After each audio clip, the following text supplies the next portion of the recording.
which direction you choose to go in life, you're going to still have to do the same things. And one of the areas I like to talk to people about all the time is your attitude.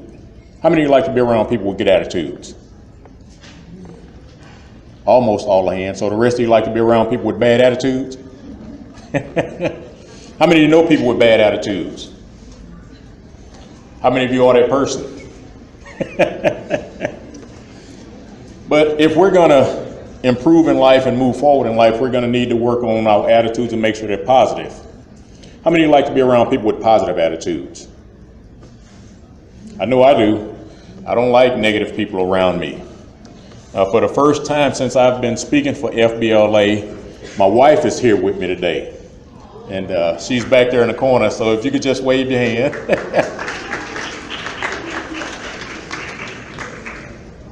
And so this is the first for me too. The last time I believe the state conference was here was 2012. And we was out by Intercontinental Airport. I'm glad it was a lot closer this time because I'm from Houston. I'm a local Houstonian. I went to the University of Houston. And just to give you a little background, I think I put that on my bio back in, a couple of years ago.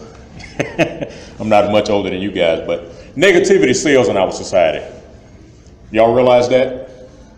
I mean, even your weather person is negative. And just to prove to you how negative that person is, they'll come on the TV Sunday night and they'll give you a 7-day forecast. Why do they come back the other 6 days? Because they don't know what they're talking about. They'll come on the news tonight and they'll tell you tomorrow's you're going to have, and we've been having a lot of rain in the Houston area all year, haven't we? Those of you that are from this area. And I think we've had 12 days of sun this whole year.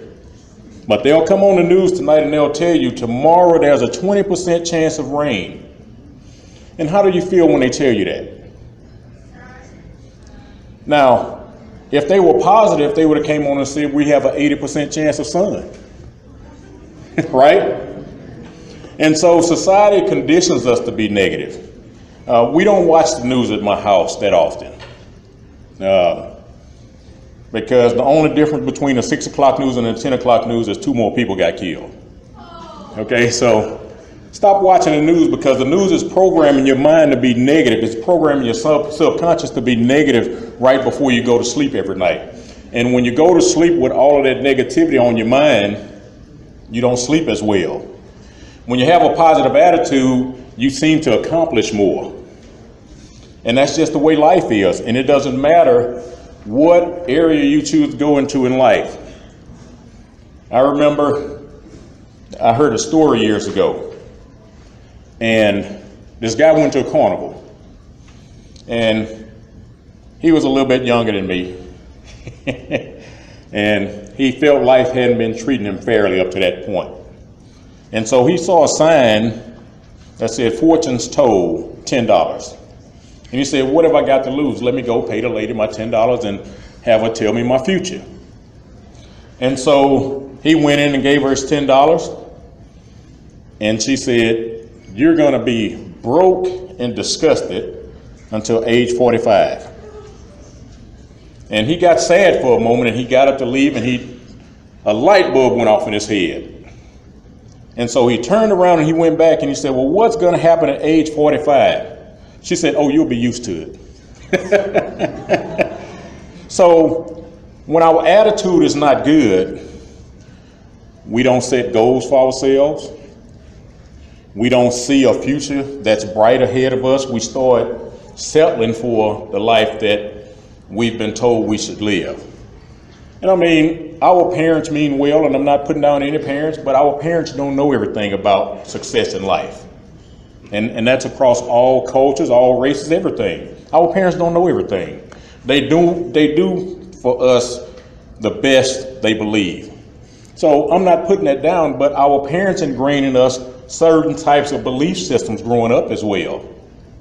And we don't realize it. I was listening to a guy, Dr. Bruce Lipton, and he was saying from age 0 to 7 is when all of our programming that controls our life has been put into our subconscious mind from our upbringing. And so we wonder why, and he was talking about, we wonder why we struggle so much in life as we get older. He said because we haven't learned how to change the programming that we received when we were babies. And you're not a baby at age 7, but society still looks at us as babies. But we have to make sure our attitudes are good. I have a mentor. He's been in business for quite some time now. And he's very profound in a lot of his teaching, but he makes stuff so simple. And he talks about our attitudes. He talks about our associations. He talks about goal setting. He talks about success principles. And I remember one time he was talking about, based on our attitudes, that's the type of people we choose to associate with. And he said, you might not be a criminal. He said, but if the people you hang out with continue to rob banks, he said, at some point they're going to let you drive the getaway car. And so we have to make sure our attitudes are good, because like minds are going to attract each other to one another. And we don't understand that. Sometimes we don't realize it, but we'll be in a conversation and we'll think something. And somebody that's in our midst will be saying, I was just thinking the same thing. How many of you experienced that? It's because your minds have connected and you don't even know it. I read a book years ago called The Magic of Believing. And I thought this book was crazy, but it talked about how you can program your mind to communicate with other folks' mind. And he said, don't use it for negative. He said, make sure if you're going to do that, do it for positive. And so I started putting the principles in place. And one of the things he talked about in the book, he said, if you're in the presence of a negative person, he said, and they're really getting on your nerves, but you don't know how to get out of the conversation, he said, just start telling your subconscious in your mind, I wish this person would leave me alone. He said, and I guarantee you they're going to leave you alone. And I tried that one day. And I mean, this guy was really getting on my nerves. And I said, I just wish you would leave. I said that in my mind. And right after I said that, he said, well, it was good talking to you, but I got to run. And so we want to make sure that we're being positive in our lives. I mean, in the midst of circumstances, we can still choose to have a positive attitude. We can, if you don't get anything else from me today, remember the word choice, because we all have a choice on what we decide to do. We can choose to become an alcoholic, and we can say, the reason I became an alcoholic is because I saw my parents drink. Or we can take that same thing and say, the reason I chose not to be an alcoholic is because I saw my parents drink. Make sense? And so we all have choices that we need to make every day. And only us as the individual can determine if that choice is going to be good or bad. You guys are in this organization, so that means you guys already have in your mind some type of goals that you have for your life, or what you want to do at least through middle school, high school, and college, right? Some of you already have in your minds what you want to do for a career. And I mean, I've never talked to any audience, and I talk to various audiences all the time, not just students, but I've never heard anybody say they were going to grow up and be a dope dealer. You know, nobody set a goal out for that, if you follow what I'm saying. Nobody said, when I grew up, I'm going to make sure I rob banks. Nobody set up for that. You know, because we all have it in our minds, but one of the things we need to do with our attitudes, because our attitude will determine what type of expectations we have for ourselves. Your attitude can determine if you're going to have high expectations or if you're going to have low expectations. It's all up to you. And so when your attitude is good, you don't have a problem when somebody says, write down your goals. And you write down those goals for the next year or so. And they say, well, that's a short-term goal. Then you write down a goal for the next 5 years. That's 5 to 10 years, maybe midterm. Then you have long-range goals. What do I want my life to stand for? You get to a point where after you get settled in your career, you have to ask yourself, what do I want my life to stand for? And I mean, I know you guys aren't there yet as far as long-term. You guys just trying to make it through school. But you still have to think about it, because a lot of people will go to school and still have no plan for their life once they graduate. But in order to do that, you're going to have to make sure you have a good attitude, because life is going to hit you. And a lot of times we choose our friends, and we let our friends determine where we're going to go in life.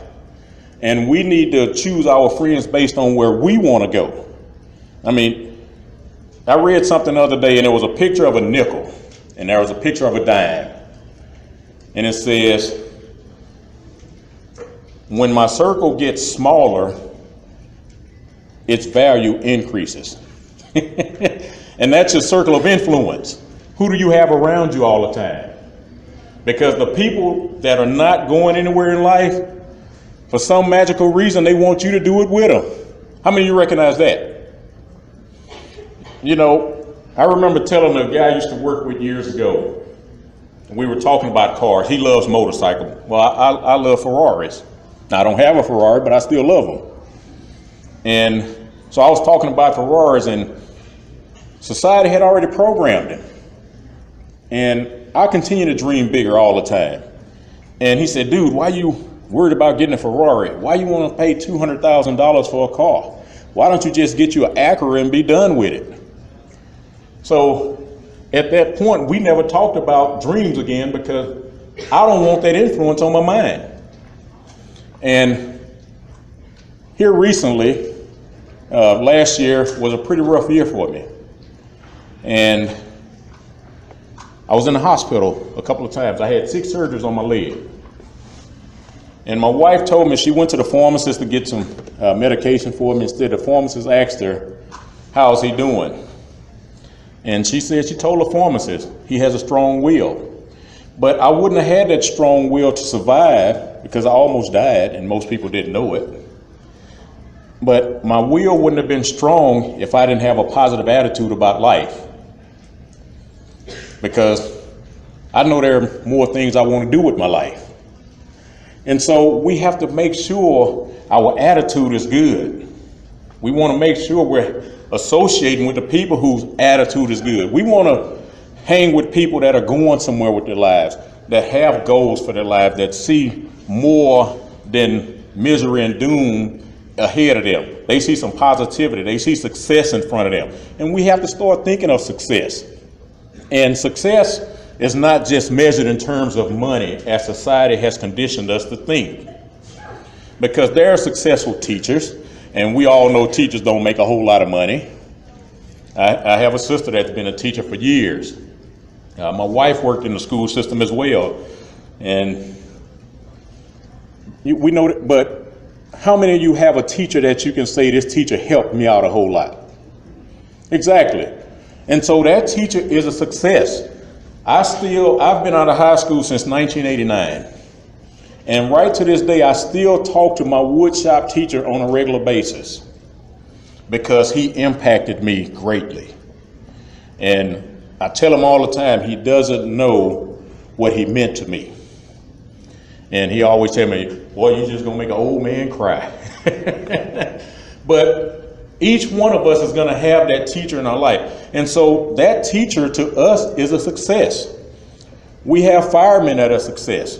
You know, they make a decent income, but they're not rich by society standards. We have successful police officers. But we have this tendency to only see people as success when we see them in the higher professions, such as doctors and attorneys and judges like that. But you can be a success in any profession or avenue that you choose in life. And that's just part of it. But we have to make sure that we remain positive. And I know, like I said, you got to be an F on that test. I mean, it happens, and you get negative, you get down on yourself. But we have to remove our emotions from our decision making a lot of time, because our emotions are going to lead us down the wrong path. And so we have to be analytical when things hit us emotionally. Yeah, you're going to get into it with your parents. This is part of growing up as a kid. Because, you know, right now, you know, you think your parents don't know anything, and you have to teach them everything, right? And so when you become older, you become a grown-up, you realize how much your parents have grew since then, mentally. And so we have to make sure our attitude is good. It reminds me of a story of two sisters. One was always negative and one was always positive. And the parents said they were going to try an experiment one Christmas. And so the negative daughter, they bought everything she asked for Christmas. I mean, everything. They didn't leave one thing off the list that she presented them. And she still wasn't happy. And the positive daughter, they went and had a load of manure dropped in the front yard. And she was just as happy and excited digging through the manure. And they asked her, why was she so happy? And she said, because with all this manure out here, I know there's got to be a pony around. So you have to choose to have a good attitude. I had a person tell me one time, I don't want to be positive, I just want to remain negative. Well, another thing that happens is negativity can make you sick. Because, and that's another thing Dr. Bruce Lipton was talking about. He talks about the biology in your makeup, and he said your negativity will make you sick, and you can heal yourself with your mind. And I know that's probably more than you guys came in here for today. You want to learn about success, but this is all part of success. But society is not going to tell you this for the most part. Your attitudes are important. Your associations are important. Goal setting is important. And a goal is just a dream with a deadline. How many of you guys in here have dreams? Dreams to do great things in life. How many of you want some of the greater material comforts in life as well? How many of you like fast cars? Come on, guys. I know y'all like fast cars. How many of you girls like, the dream houses and things like that? Or the purses and stuff like that. See, I know. And so life is meant for us to enjoy. We enjoy it more when our attitude is good. We need to make sure our belief is right, but in order to make sure our belief is right, we have to start putting positive stuff in. And the best ways I know to put positive stuff in is to read books. And you have so much available on YouTube nowadays, you can just put motivation or inspiration in there, and you can come across a whole lot of people. But you have to start conditioning your mind. And when you start conditioning your mind to be positive all the time, one thing you're going to notice how everybody around you all of a sudden became negative. But they didn't become negative, they've always been negative. It's just you were in the midst of it, so you didn't recognize it. But once you start educating yourself and you start putting that information into your subconscious, you're going to start realizing too, I was in this environment. And I've heard that if you do something for 21 consecutive days, it becomes a new habit. I personally think it takes longer. So start putting some positive stuff in your mind for 21 days. And if you don't like the new you, just go back to the old person that you had been. Because life is about seeing other people succeed as well as yourself. I mean, we enjoy it when we do well, but we also enjoy it when others do well too. And I mean, I have a buddy years ago. My wife and I don't drink. And, if people do that, that's their business. But we don't allow people in our house that drink either. I mean, they can drink outside of our house, but they're not going to drink in our house. And one of my buddies came to the house one time. And he said, man, do you have a beer in the refrigerator for me? I said, well, we don't drink around here. He said, well, you need to keep one in the refrigerator when I come by. And I told him, I said, don't come by. Are you willing to take a position like that? Because you're going to be tested. Your friends are going to test you. Your family's going to test you. Society's going to test you. What are you going to do? Are you going to let society beat you down and you're going to just sit around and mope all day? Or are you going to say, okay, I took this hit. I'm going to get up and I'm going to go out and I'm going to still make it happen for myself. Because those are choices we have to make. And so when I was in the hospital, even though I was really suffering, I was still positive. And, as I mentioned, I had surgery on my leg, and one of the doctors came in one day with his residents, and he said something to me. about what my orthopedic surgeon had said. I said, he told me when y'all come in to kick you with my good foot. But, you know, I was just trying to keep it positive because it was a real dark time in life for me and my wife. And, but, you know, our attitude was still good in spite of it. And that's because over the years, we've been married. How long have we been married? Almost 20, is it 20 years? 19. Okay, it'll be 20 in July. So we've immersed ourselves in positive books. We've immersed ourselves in positive audios. And we had started, years ago, we started shutting off everything in our house electronic, and twice a day we would read 15 minutes in a book. And getting ready to get back on that program again because we kind of got away from it. We would still read individually, but I like for us to read together. And because when we're both reading, we're both trying to improve self. We're not interested in remaining stagnant in our mentality. Because if you don't put stuff in your brain that's going to move you forward, there's no such thing as standing still. You're going to automatically go backwards. And that's why I never understood why my teachers in school would always give us homework over the spring break and Christmas. I was like, what's wrong with these teachers? How many of you think like that? Oh, only a few of y'all gonna raise your hand. Your teacher's not in here. You can be honest. And I used to wonder why, you know, these are breaks. Why are they giving me work? But the thing was, the teachers wanted to make sure our minds remained sharp while we were away from school. Because we can be honest, we're not really learning anything. We're not studying anything when we're on break. Y'all going into spring break this week, huh? Yeah. How many of y'all plan on studying? One hand. Exactly what I'm talking about. And so we have to keep it on and making our mind and what we put in it good. I mean, I used to play football in high school and college, and right today I don't even watch sports anymore because it's boring to me.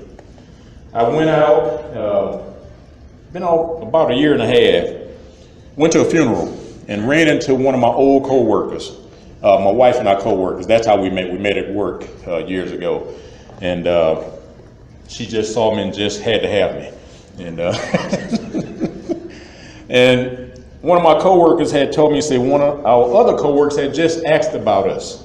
And so we went out, we set a date and all of us got together for dinner. We hadn't seen each other in over 20 years. And there was a game on the TV at the restaurant we met in. And they, well, Myron, who you want to win this game? I don't care. Well, what's your favorite team? I don't have one. Oh, what about Sunday football? I said, I don't watch it. Well, what do you do in your spare time? I said, I read. Read? It was like I was from another planet when I said that. And for the rest of the night after I told them that, they didn't talk to me anymore. Isn't that amazing? And you know what? I don't care.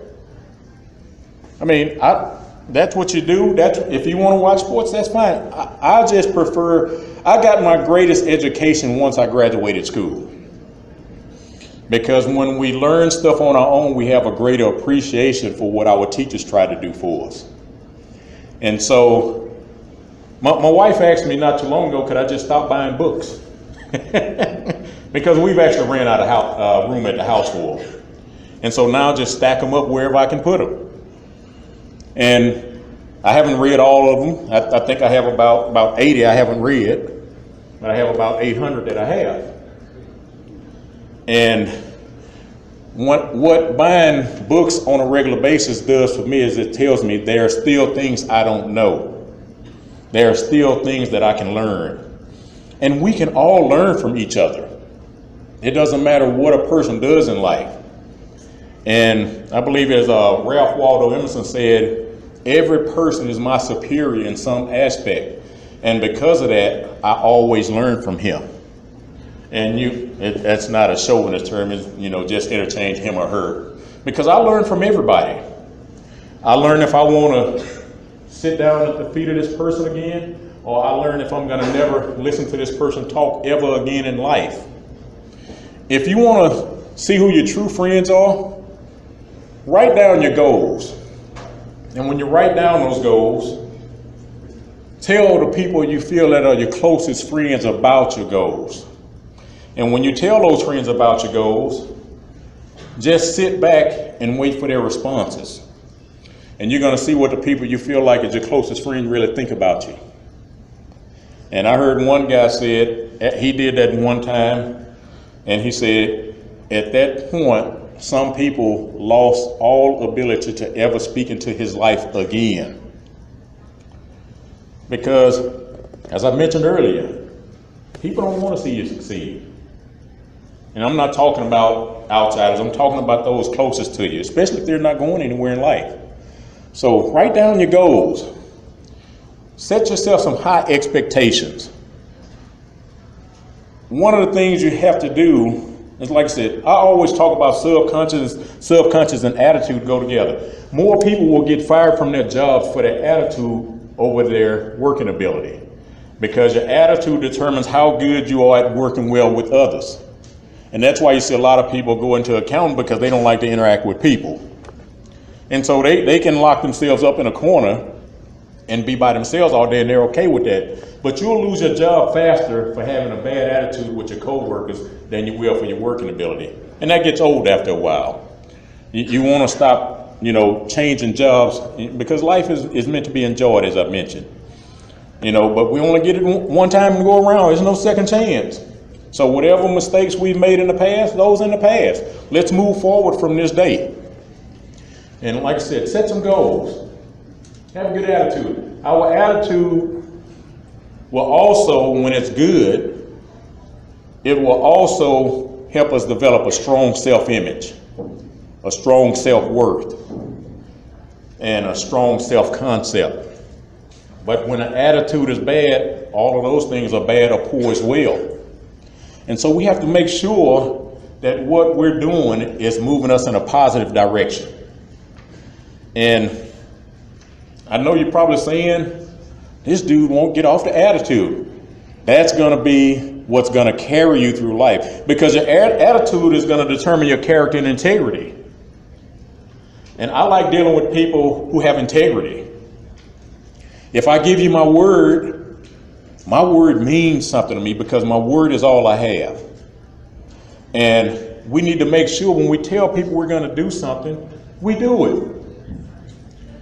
A guy used to live a couple of houses over from us years ago, and he was from New Orleans, migrated here after Hurricane Katrina hit.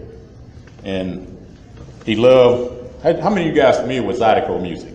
Any? Nobody? I guess y'all, okay. Well, if you ever go to Mardi Gras, French Quarter, something like that, you'll get an experience with Zydeco music. And I was over at his house talking to him one day, and he said, I lost everything, when the flood hit. He said, and I really loved my music. Well, when I was in college and things like that, I used to DJ parties. And so I still have a lot of the music from those days. And I told him, I said, I'll make you some CDs. Like I said, this was years ago. I know y'all probably even know what CDs are now. Y'all do everything on your iPhones and all that stuff. I still use CDs. And I said, I'll make you some music and I'll bring it to you. And so a few days later, I went over and I took him a stack of Zydeco music. And he said, man, what's this? I said, this is the music I told you I was going to bring you. He said, oh man, I thought you were just talking like most people.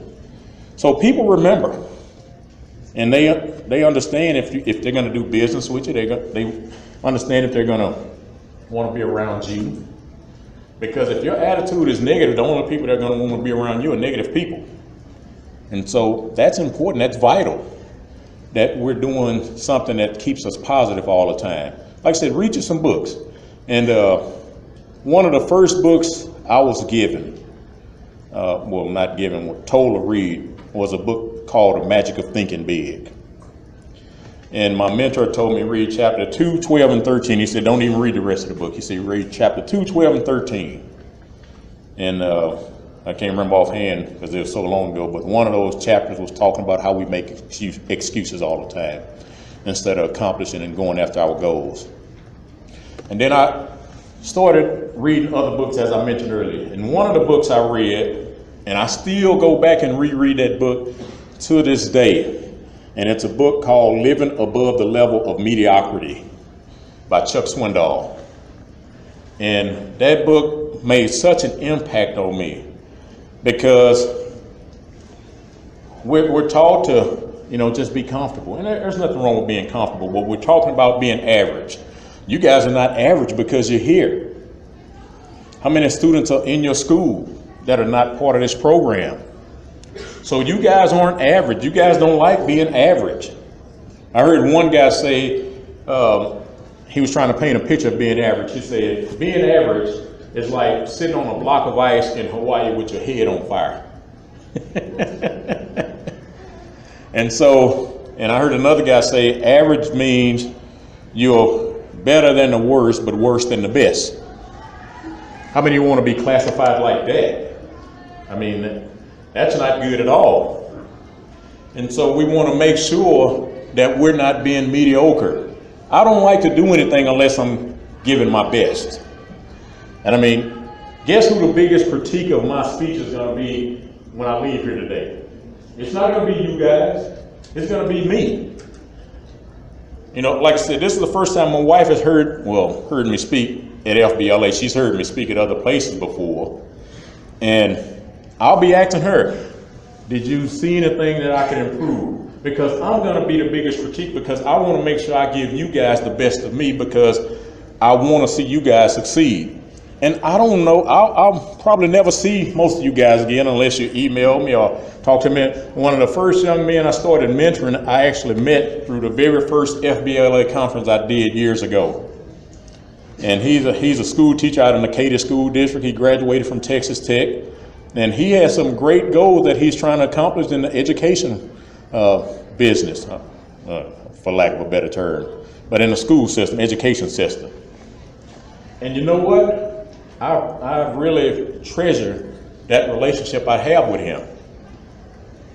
But he sought me out. I mean, I don't know what you guys are dealing with individually. And, I don't need to know. Like I said, that's in the past anyway. Life is going to happen. But we have to make sure, like I said, that we're associating with the right people. If there are some successful people in your community that you might be afraid to approach,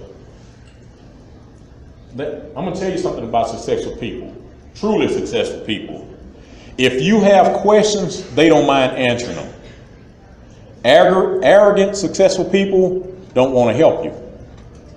My mentor has got to be the most humble person I've ever met in my life. And he comes by, and he loves my wife's cooking too. It might help. But he's got to be the most humble guy.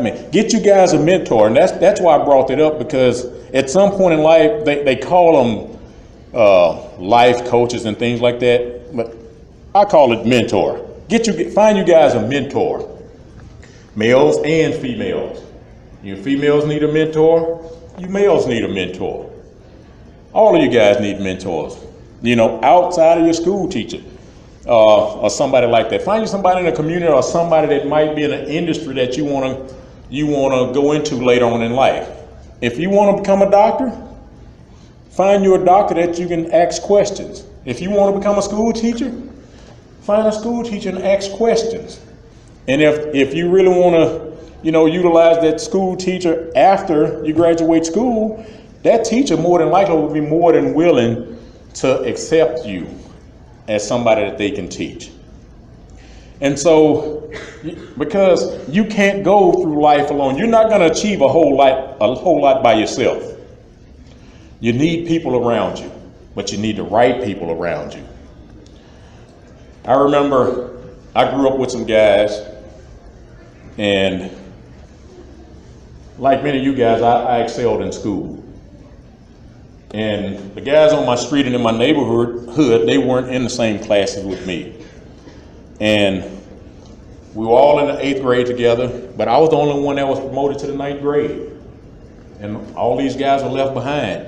So at that point, from my childhood to the 8th grade, our relationship had got to the point now we're almost not friends anymore because I'm involved in sports. I'm not spending as much time at home. I'm also in wood shop once I get in high school. And so I don't have time for these guys anymore because I'm trying to do things with my life, set some goals for my life. And nobody told me about goal setting. I didn't learn about true goal setting until I was done with school. And so that's why I'm telling you guys to go ahead and do this now. Don't get on the other side, 10 years down the road and say, well, let me decide to write something down. Because there's a higher chance that you won't achieve those goals if you don't write them down. So write them down. And so my 10th grade year in high school, we had a game. And I got home that night after the game.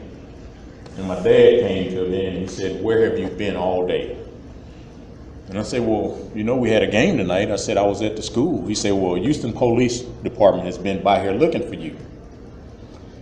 And I said, well, I don't know why. He said, somebody pointed you out for shooting at a school bus.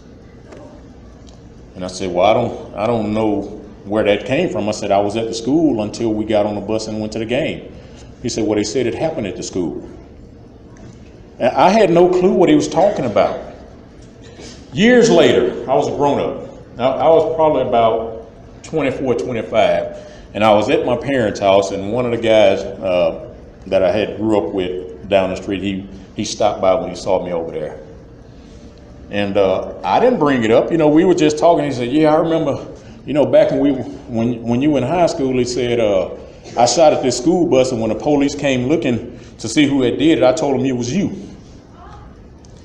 And so this was a guy that I grew up with. But you know what I attributed that to? I had moved on with my life in a positive direction, and he hadn't. So he was going to try to derail me. And that's why I told you, tell the people closest to you what you plan to accomplish, and then just wait for their responses. Because you have some people that are going to try to derail you. You have some people that are going to try to do everything in their power to make sure you don't succeed. And you have to make that decision. I'm going to succeed anyway, in spite of everything they're trying to do to me. I'm going to have a positive attitude in spite of everything that's happened around me and to me. Maybe I didn't get that school that I was looking for. Maybe I didn't get accepted into that university that I really wanted to go to. Maybe I didn't get accepted into the military. Maybe I didn't have the money to go to trade school. But in spite of all that, I'm going to accomplish anyway. And that's the attitude you have to take. Leave no doubt about what it is you want in life. I was recruited by a college recruiter from Harvard University. I was recruited by Dartmouth University. These are Ivy League schools. But they weren't offering scholarships, and I found out later Dartmouth didn't offer scholarships back then. I don't know if they do now, but I knew my parents didn't have the resources to send me there. And by default, I chose University of Houston, and it also helped that they had just came from the Aloha Bowl in Hawaii. And they also had a good engineering program, chemical engineering program, and it came down to University of Houston or Baylor. And Baylor had already accepted me as well. But Baylor's a private school, and I still didn't have the resources to go. So I chose to stay home, go to University of Houston.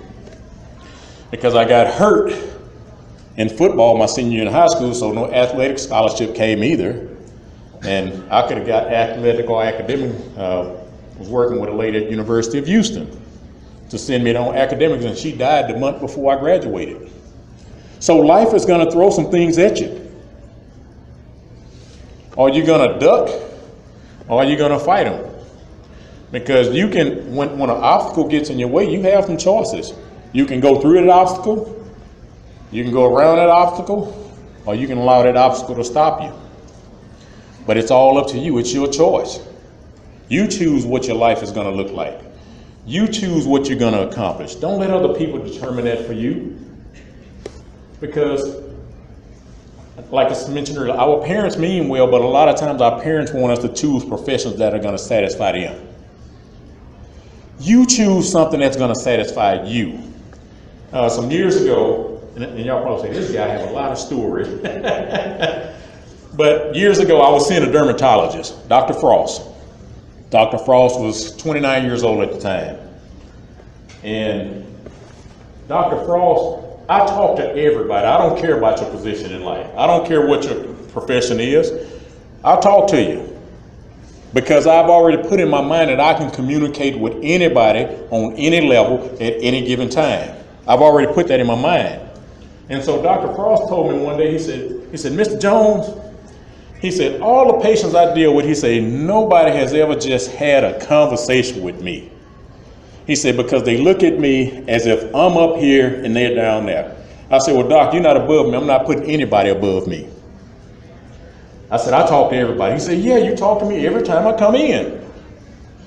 And one day I went in and he seemed frustrated. I said, Dr. Frost, what's going on with you today? And he said, Mr. Jones, I'm just not happy being a doctor. I said, why did you choose to become a doctor? He said, because that's what my parents wanted me to do. I said, Dr. Frost, what is it you really want to do? He said, I want to go to acting school. I said, you think you'll be happy going to acting school? Now, I'm not his mentor as his coach. I'm just asking him questions. I said, do you think you'll be happy going to acting school? He said, yeah, I really do. I said, do you think you're going to continue to be miserable if you remain here? He said, yeah, I do. I said, well, Dr. Frost, you got to get out of here. And the next time I went to visit, Dr. Frost was gone. And we talked a couple of times after that outside the office because he was gone. He had given me his phone number. But I haven't talked to him in a few years. But that's just a perfect example of our parents. We're trying to do things to satisfy our parents. Your parents can't live your life. You have to live that life. And I see so many people all the time, they choose professions because this is what their parents wanted them to do. I mean, I can be honest, I enjoyed football, but I wanted to really pursue football because I wanted to make my dad happy, if that makes sense to you guys. Because we have this tendency to want to make the father or the father figure in our life happy with the decisions we make, whether we're boys or girls. We have a tendency, even if we have situations, like I said, that's why I said father figure, in case some of you don't have a father that's around. We want to make sure we get the approval of that father figure in our lives, be it biological stepdad or just somebody that's come along as a mentor, guy in the neighborhood or something like that. We want their approval. And so we try to do things that are going to make them happy and make them appreciate us. But like I said, I enjoyed football. My family has always been involved in sports, track and football. I have a nephew right now at Ridge Point High School doing pretty decent in track. And so my sister and her husband were both great track athletes in school as well. So you choose to do with your life what you feel is going to make you happy, not anyone else. Not a boyfriend, not a girlfriend, not your parents, not your grandparents, because they're already living their life. They can't live your life, but a lot of them will try to live their life through you. You can't allow that to happen. And so I'm going to cut it off right now, and if there are any questions, I'll take those questions. And I'm pretty sure before you guys leave, y'all do have to give me to sign some paperwork, right? To show that you wasn't skipping, right?